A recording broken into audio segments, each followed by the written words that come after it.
Qui ça n'a toi?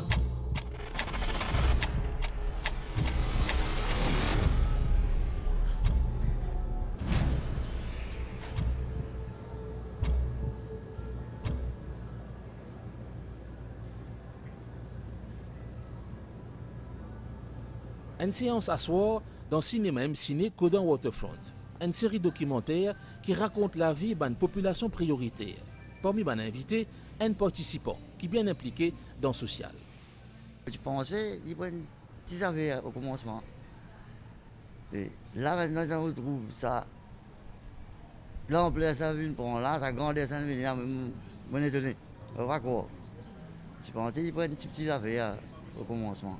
Il y a beaucoup de monde, je ne pas connais qui travaille au ONG.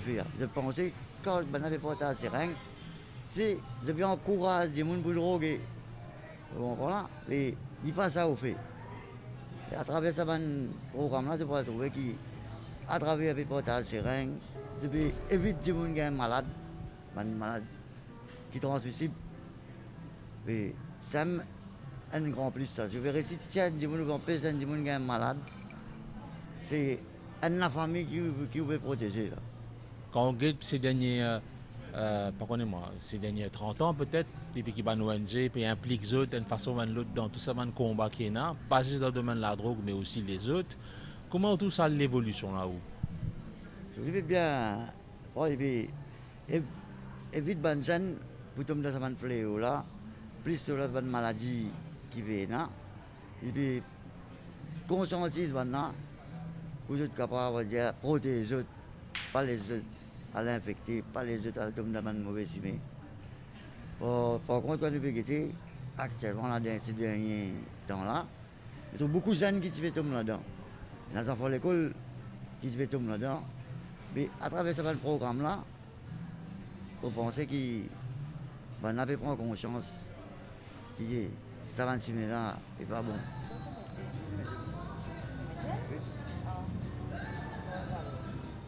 Vous avez suivi les tournages, le montage, rencontré beaucoup de personnes dans différents milieux. Quels souvenirs vous gardez de ces moments-là? Très émouvant, très émouvant. Et puis, on a découvert beaucoup de choses aussi. Même si on fait ce travail-là, mais il y a des choses qu'on ne sait pas forcément. Mais on a découvert beaucoup de choses. Par exemple? Par exemple, dans les autres communautés, il y a certaines choses qu'on ne savait pas. Mais on a découvert par rapport à ce projet-là. Il y a beaucoup de gens qui ne savent pas, qui le laissent dans un coin, qui ne prennent pas compte de ça, qui disent ouais, ces gens-là, c'est fini pour eux. Mais non, eux aussi sont un humain comme un autre. Et ils ont une vie, ils ont une famille. Et Ce genre de documentaire, ça va permettre d'ouvrir les yeux quelque part. ah oui, ouais, je pense. Ouais. Unlearn, c'est une série qui est financée par Mauritius Research and Innovation Council. Il explore un monde underground et donne la parole à des gens qui sont dans une situation difficile, délicate.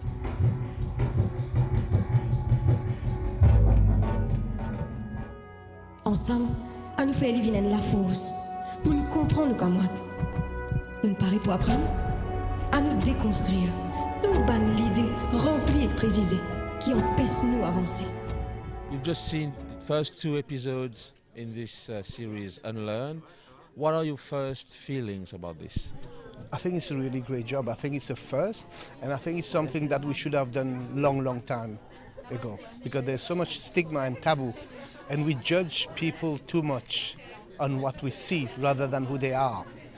And I think these kind of documentaries and projects is so important to kind of change the mindset of people. So we look at someone, we judge them already without knowing who they are. So if we carry on doing that, we will always be behind. So we need to accept everybody that we're all different. So we talking now, both of us are different. Mon sire, t'as besoin qu'on ait du monde qui sur la vie il ne pas ce qu'il est. good for these people to be able to voice out what they feel also. Yeah, definitely. Because I think with taking them out of the shadow and bringing them in the light, and that's what we need to be doing. Because these people, they suffer alone. And there's nothing worse than you're in pain and you're suffering and there's nobody to turn to. Good. Maybe it's interesting also for those who want to help, for those who are learning how to help, to have the first knowledge about these issues is through these documentaries also. Yeah, definitely. I think these documentaries, they're being aired everywhere, and I think we need to watch them. And I think this is a first step, but we need to be doing more and more about this. And I think what's great about it is the youngsters of today. There's so many youngsters around here, and I think we're changing that. Because if we talk about like the days of my mom and dad, and I think these people were in the dark. Not my mom and dad, but these people that we see in the documentaries, we had a name for each and every one of them. None of them they are human, and they're trying to make ends meet. They're just like us. And I think this day and age, we're trying to remove the name that we used to call them. They're just human. We're all human, aren't we?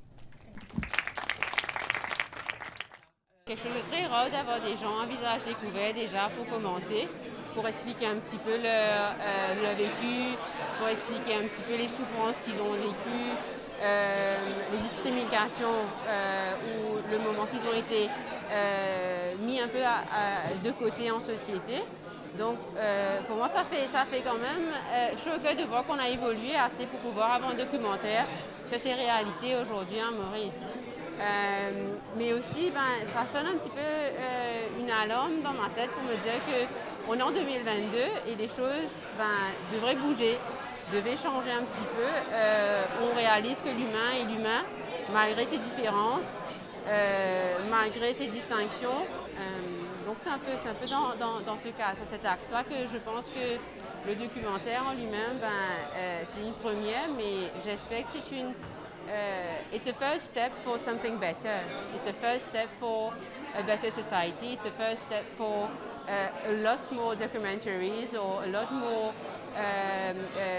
de recherche sur cet aspect-là de notre société. C'est intéressant ce que vous dites, le fait que les autorités contribuent à l'existence de mettre de fixer ces mondes, on va dire, ça montre quand même que quelque part, on avance aussi. On a quand même bougé. C'est une réalité mauricienne.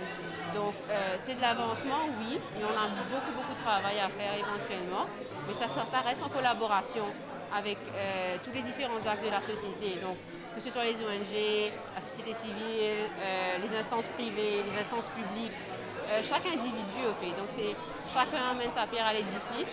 Si chacun fait un travail d'introspection et réalise, si je peux améliorer ma relation à un autre humain, je pense que c'est quand même 1,3 million de personnes qui vont faire le changement. Et on vivra dans une société beaucoup plus inclusive et meilleure. Ceux qui veulent s'impliquer davantage, à ceux qui donnent un coup de main aux ONG ou qui voudraient le faire, c'est aussi intéressant d'avoir ce pont à travers ce genre de documentaire pour les informer un peu de ce qui se passe. Définitivement. Donc, quand on parle de la recherche, ce sont déjà des choses qui sont faites. Donc, la MAEC donne déjà des fonds par rapport à la recherche et donc à l'Université de Maurice, je sais déjà, ils ont déjà beaucoup de recherches sur les actes sociaux, mais malheureusement, ce n'est pas forcément visible. Mais c'est juste bouger un peu dans cette direction-là, mais c'est de l'encouragement, c'est d'encourager la jeune génération qui formera la population de demain, de se diriger vers ces recherches-là, de se diriger vers ce travail social pour demain inspirer un monde meilleur pour eux, pas juste pour nous, mais pour eux aussi, pour leurs enfants, pour les générations à suivre. Oui. Merci beaucoup, Amanda. Merci beaucoup.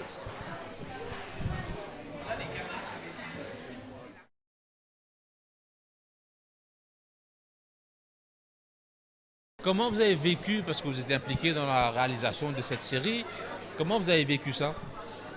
Alors c'était très émouvant. Déjà j'étais impliquée au départ dans les interviews. Donc les participants, ils ont parlé de leur vécu et c'est là que c'était par rapport à la recherche. Et on a eu toutes les données grâce aux participants et c'est là que j'ai vécu ça. C'était très émouvant parce que beaucoup de personnes parlaient de beaucoup de choses qu'ils ont vécues qui étaient difficiles. Donc, leur vécu à la prison, comment ils ont découvert qu'ils avaient le VIH, des choses qui sont très lourdes. Et c'est pas tous les jours qu'on a la chance de rencontrer des gens qui ont vécu ces choses très lourdes-là. Est-ce que ce résultat que vous avez vu à l'antenne, ça justifie votre engagement, votre vocation?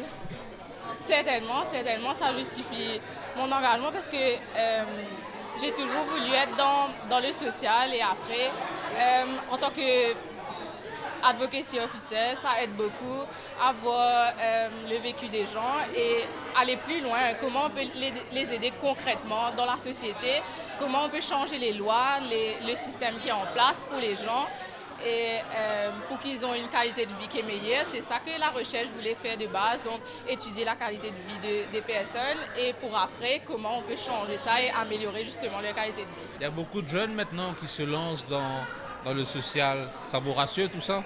Ça me rassure beaucoup parce que même au niveau de CUT, on est une équipe majoritairement de jeunes. Je vois souvent beaucoup les jeunes qui ont plus une ouverture d'esprit. C'est plus facile d'approcher et donc moi, ça me motive beaucoup, encore plus. De quelle manière vous pensez que ce travail, ce documentaire, la série, ça va permettre à ceux qui ne connaissent pas du tout ce milieu-là, ça va permettre justement de changer un peu leur perspective sur ces gens-là? I can take my example moi-même. I was aware of it, mais the extent to which it affects people, I was not aware. Mais je crois que, comme si, that's a very nice way to create awareness parce que le documentary, comme si, te met dans la place, comme si, knowing personally, very, very intimately, what they are feeling. Alors ça te fait comme si going on their shoes, taking their shoes, et to see from their perspective how they are feeling, their journey. Et je crois que ça va changer beaucoup parce que aussi we have like psychologists who are giving their perspective of how, comme si you change as a child and when you grow, comment ça crée like a world which is very much closed, but you need to really open your eyes. And I guess this initiative will really help people know about the feeling, the real emotion of the participants. Le but de tout le projet, tout le projet de recherche, c'était vraiment par rapport à la stigmatisation. Et je pense que c'est vraiment très important de maintenir cette approche-là parce que ça permet, comme vous dites, de démystifier et de vraiment voir les personnes derrière les perceptions que les gens puissent avoir. Et c'est ça qui cause justement, c'est cette perception vraiment qui cause cette stigmatisation. Et je pense que c'est un bon moyen d'essayer de casser cette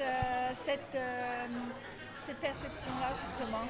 Qu'est-ce qui motive votre engagement dans ces combats? Au fait, c'est pour nous, enfin pour moi-même et pour PILS, c'est vraiment l'amélioration des conditions de vie des personnes qui vivent avec le VIH et pour créer justement, encourager un changement social pour créer une société plus équitable. Mais il y a aussi un rajeunissement de ceux qui s'engagent dans le social. Oui, tout à fait, oui, mais il faut, parce qu'il faut justement, les expériences et il faut que ceux qui viennent avec des nouvelles idées, des innovations, c'est comme ça qu'on va avancer.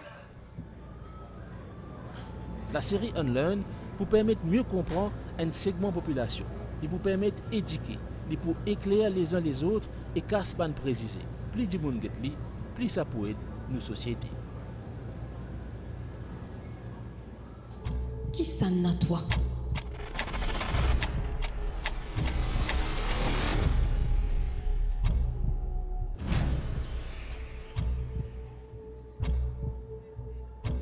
Toi.